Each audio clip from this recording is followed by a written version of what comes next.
And try not to drink too much of that buggy water. Oh, we'll just drink beer and tequila. Yeah, you catch the clap, you wish you hadn't drunk nothing. Interesting facts about famous people.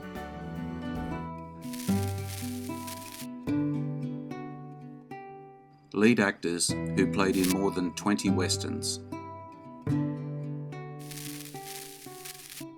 After reading your comments in my first video on this subject, I have come up with this follow-up video. If you missed the first video, please take a look at my channel. This video is based on those actors you mentioned in your comments. If your actor isn't here, it's because it didn't meet the criteria. The criteria is, the actors need to be leading actors. I'm not including silent movies, character or supporting actors, uncredited roles, and I'm not including TV work. I still set the bar at more than 20 westerns to be included. That is why you won't see actors like Clint Eastwood and some others that have a name as western actors, but made fewer than you may imagine. This video includes 10 great western stars. There will be follow-up videos coming, so I didn't leave any off. It's just that each video features 10 actors. I'm planning a video on character actors as well. My mama taught me to remove my hat and my cigar in the presence of a lady. If you enjoy this video, hit the notification button to get my new videos. If you want to check out my many other videos, head over to my channel. The link is in the description.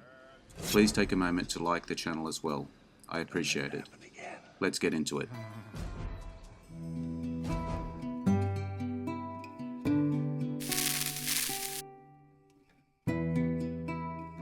Alan, Rocky, Lane. Most Western action film heroes begin and end their career in the saddle.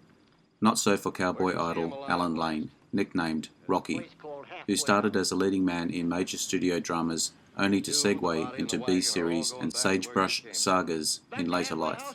With his trusty steed, Blackjack, Lane managed to churn out a bucket full of oaters every year, beginning with Silver City Kid, 1944.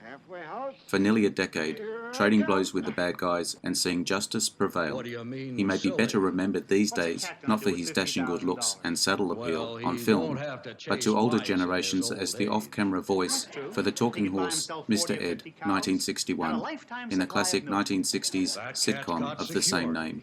Which is more than I've got.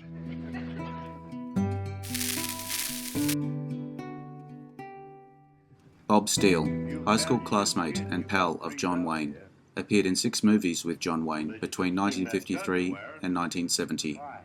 McClintock, Rio Bravo, The Longest Day, Rio Lobo, The Comancheros, and Island in the Sky.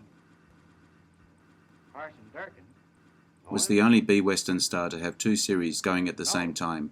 He played Billy in Billy the Kid series, and Tucson Smith in 3 Musketeers during 1940 to 41.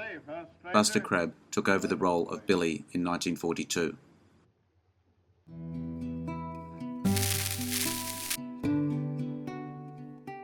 Charles Starett. Starett still holds the record for starring in the longest series of theatrical features, 131 westerns. During the 1940s, Starett would always be among the top 10 western stars. After playing assorted sheriffs and rangers, he would become well known for his role as the Durango Kid. Never ask where he kept the white horse and the clothes, but he could change outfits and horses before the gun could clear the leather.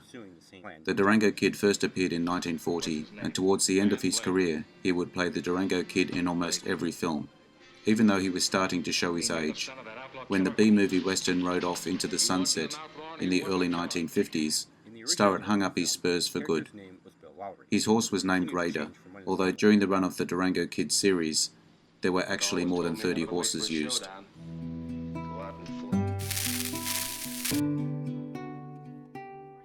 Roy Rogers moved to California in 1930, age 18. He played in such musical groups as the Hollywood Hillbillies, Rocky Mountaineers, Texas Outlaws, and his own group, the International Cowboys. In 1934, he formed a group with Bob Nolan called Sons of the Pioneers. Then, as an actor, the rebranded Rogers then became one of the most popular Western stars of his era, known as the King of the Cowboys. He appeared in over 100 films and numerous radio and television episodes of The Roy Rogers Show. In many of his films and television episodes, he appeared with his wife, Dale Evans, his golden palomino, Trigger, and his German Shepherd, Bullet.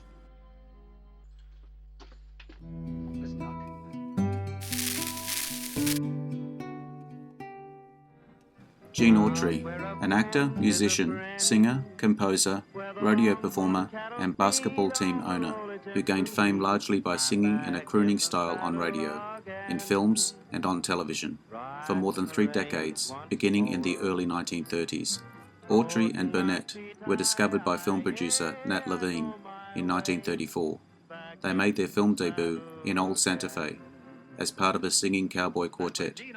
He was then given the starring role by Levine in 1935 in the 12-part series The Phantom Empire. Autry went along to make a further 44 films up to 1940. Most were low-budget westerns in which he played under his own name, rode his horse Champion, had Smiley Burnett as his regular sidekick, and had many opportunities to sing in each film.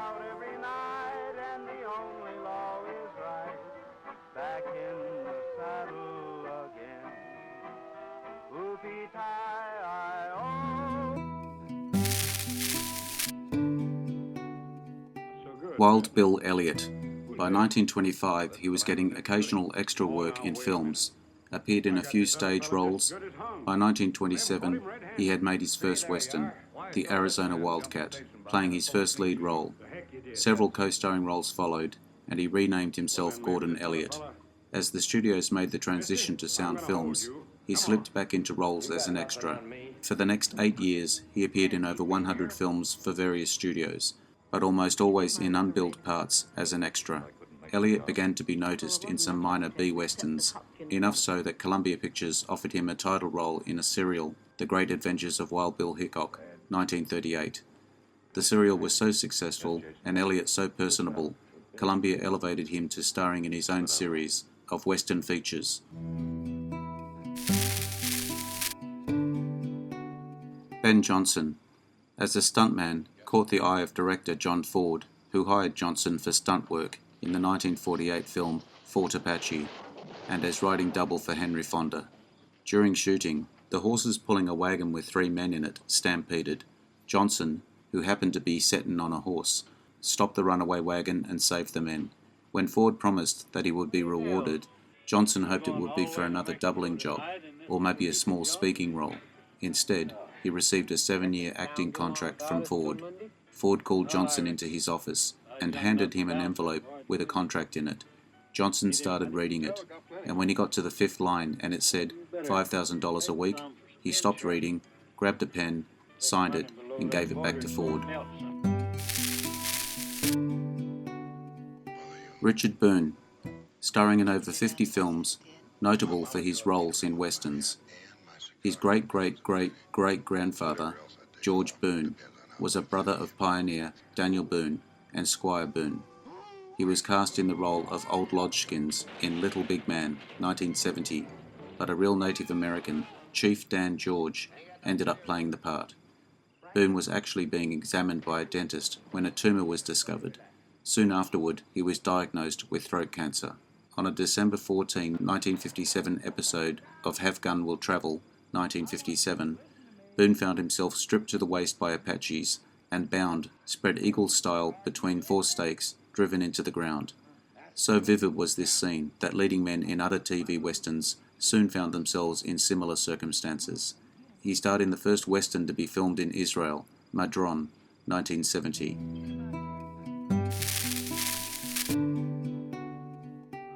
Audie Murphy was an American soldier, actor, and songwriter. He was one of the most, if not the most, decorated American combat soldier of World War II. During an acting career from 1948 to 1969, Murphy made more than 40 feature films and 1 television series. Agent Wanda Hendricks, whom Murphy had been dating since 1946, got him a bit part in the Alan Ladd film Beyond Glory, directed by John Farrow. Earlier that same year, his 1949 film Bad Boy gave him his first leading role. Murphy was signed to a 7-year studio contract at $2,500 a week, equivalent to $30,400 in 2022. His first film for them was as Billy the Kid in The Kid from Texas in 1950. He wrapped up that year making Sierra, starring Wanda Hendricks, and Kansas Raiders as outlaw Jesse James. The only film Murphy made in 1952 was Jewel at Silver Creek. In 1958, made The Gun Runners. In 1953, he starred in Column South and played Jim Harvey in Nathan Juran's Tumbleweed. George Marshall directed Murphy in the 1954 Destry, a remake of Destry Rides Again, based on a character created by author Max Brand.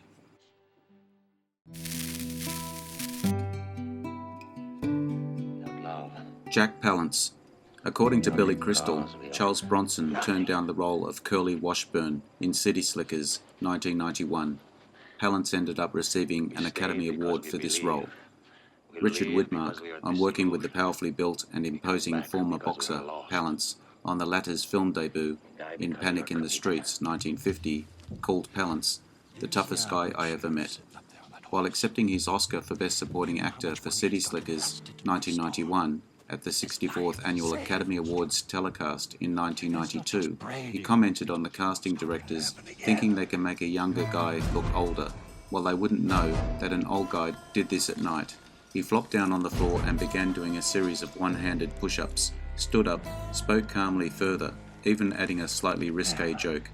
Afterwards, when asked about the stunt, he simply said, "I didn't know what the hell else to do."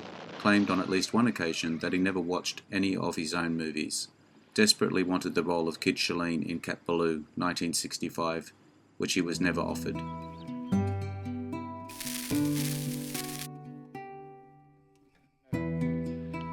Houston. Where'd you see him alive last? And that's Parson Durgen, one of his own men.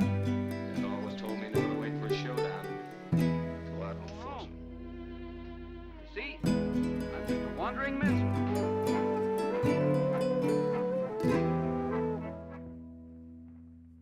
I hope you enjoyed the video. Let me know what you think in the comments. I appreciate your likes and subscribers. Hit the notification button to get my new videos. Take a look at my channel and check out my Facebook page. The links are in the description. I am Wrangler. Bye for now. See you again soon.